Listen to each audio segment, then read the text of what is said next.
Welcome back. आज हम एक ऐसे हेल्थ टॉपिक पर बात करेंगे जो ज़्यादा डिस्कस नहीं होता, होमोसिस्टीन।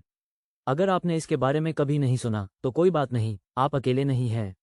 इस वीडियो के अंत तक आपको इसके बारे में सब कुछ समझ में आ जाएगा जो आपको जानना चाहिए। अगर आपको यह वीडियो इन्फॉर्मेटिव लगा तो इसे लाइक करें, अपने दोस्तों के साथ शेयर करें और हमारे चैनल को सब्सक्राइब करना ना भूलें, ताकि आपको ऐसे और भी हेल्थ रिलेटेड वीडियो मिलते रहें। चलिए इसे स्टेप बाय स्टेप समझते हैं। होमोसिस्टीन एक बाय प्रोडक्ट है जो आपके शरीर में तब बनता है जब वो खाने से मिले प्रोटीन को प्रोसेस करता है। इसे इस तरह समझिए, जब आप चिकन, मछली या अंडे जैसे फूड खाते हैं तो आपका शरीर उन प्रोटीन को तोड़कर छोटे छोटे हिस्सों में बदलता है, जिन्हें हम अमीनो एसिड्स कहते हैं। इन अमीनो एसिड्स का इस्तेमाल शरीर में टिश्यूज को बनाने और रिपेयर करने के लिए होता है। होमोसिस्टीन इस प्रक्रिया का वेस्ट या बचा हुआ पदार्थ होता है। लेकिन आपके शरीर में एक बिल्ट इन क्लीनअप क्रू भी होता है। ये B6 और फोलेट जैसे विटामिन्स का इस्तेमाल करके होमोसिस्टीन को या तो रिसाइकिल करता है या फिर इसे बाहर निकाल देता है। अब आपको इसके बारे में क्यों चिंता करनी चाहिए? होमोसिस्टीन शायद एक मुश्किल मेडिकल टर्म जैसा लगे, लेकिन इसका आपके शरीर पर बड़ा असर पड़ता है, खासकर आपके दिल और दिमाग पर। जब होमोसिस्टीन का लेवल ज़्यादा बढ़ जाता है तो ये आपकी नसों को नुकसान पहुंचा सकता है। इसे ऐसे समझो, हमारी नसें पानी की पाइप्स जैसी होती हैं जिनसे खून बहता है। अगर पाइप जंग लगने या टूटने लगे तो पानी का बहाव रुकावट वाला हो जाएगा। वैसे ही ज़्यादा होमोसिस्टीन नसों की दीवारों को नुकसान पहुंचा सकता है, जिससे ब्लड फ्लो पर असर पड़ता है। ब्लड क्लॉट्स बनने का खतरा। जब होमोसिस्टीन का लेवल ज़्यादा बढ़ जाता है तो खून गाढ़ा और चिपचिपा होने लगता है। इससे नसों में थक्के, क्लॉट्स बनने का खतरा बढ़ जाता है, जो ब्लड फ्लो को रोक सकते हैं और हार्ट अटैक या स्ट्रोक जैसी दिक्कतें पैदा कर सकते हैं।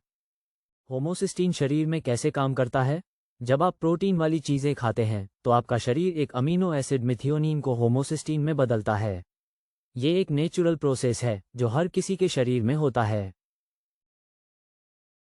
होमोसिस्टीन को हटाने या रिसाइकल करने के लिए आपके शरीर को चाहिए vitamin B6, vitamin B12, folate. ये बिल्कुल वर्कशॉप के टूल्स की तरह काम करते हैं। ये शरीर में जमा ज़्यादा होमोसिस्टीन को साफ करने में मदद करते हैं और उसे बेअसर व सुरक्षित रूप में बदल देते हैं।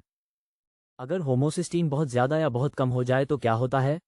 अगर होमोसिस्टीन का लेवल बहुत ज़्यादा बढ़ जाए तो ये हो सकता है नसों को नुकसान, खून के गाढ़ा होने और क्लॉट्स बनने का खतरा, सूजन, इन्फ्लेमेशन, दिल की बीमारी, स्ट्रोक और याददाश्त की समस्या का बढ़ता जोखिम। वहीं बहुत कम होमोसिस्टीन होना बहुत दुर्लभ है, लेकिन ये प्रोटीन की कमी या किसी अनदेखी बीमारी का संकेत हो सकता है। इसलिए होमोसिस्टीन का बैलेंस बनाए रखना सबसे जरूरी है। होमोसिस्टीन का लेवल कैसे बैलेंस में रखें? इसका सही लेवल बनाए रखने के लिए ये आसान स्टेप्स अपनाएं। 1. विटामिन से भरपूर खाना खाएं। पालक, ब्रोकली जैसे हरी पत्तेदार सब्जियां, अंडे, मछली और बीन्स। 2. एक्टिव रहें। रोज 30 मिनट की वॉक करने से शरीर में सूजन, इन्फ्लेमेशन कम हो सकती है। 3. धूम्रपान छोड़ें और शराब कम करें। ये आदतें शरीर को होमोसिस्टीन को सही से प्रोसेस करने में दिक्कत देती हैं। 4. सप्लीमेंट्स लेने पर विचार करें। अगर आपकी डाइट में जरूरी विटामिन्स की कमी है तो B6, B12 या फोलेट सप्लीमेंट्स के लिए डॉक्टर से सलाह लें। 5. नियमित हेल्थ चेकअप कराएं। एक साधारण ब्लड टेस्ट से होमोसिस्टीन लेवल की जांच की जा सकती है। अब इसे संक्षेप में समझते हैं। होमोसिस्टीन एक प्राकृतिक तत्व है, लेकिन इसे बैलेंस में रखना जरूरी है। सही खाना खाएं, सक्रिय रहें और नियमित रूप से जांच कराते रहें। अगर आपको यह वीडियो मददगार लगा तो लाइक बटन दबाएं और इसे अपने प्रियजनों के साथ शेयर करें। मोहो को सब्सक्राइब करें ताकि आप और भी आसान और संबंधित स्वास्थ्य टिप्स पा सकें। देखने के लिए धन्यवाद और हमेशा की तरह अपनी देखभाल करें।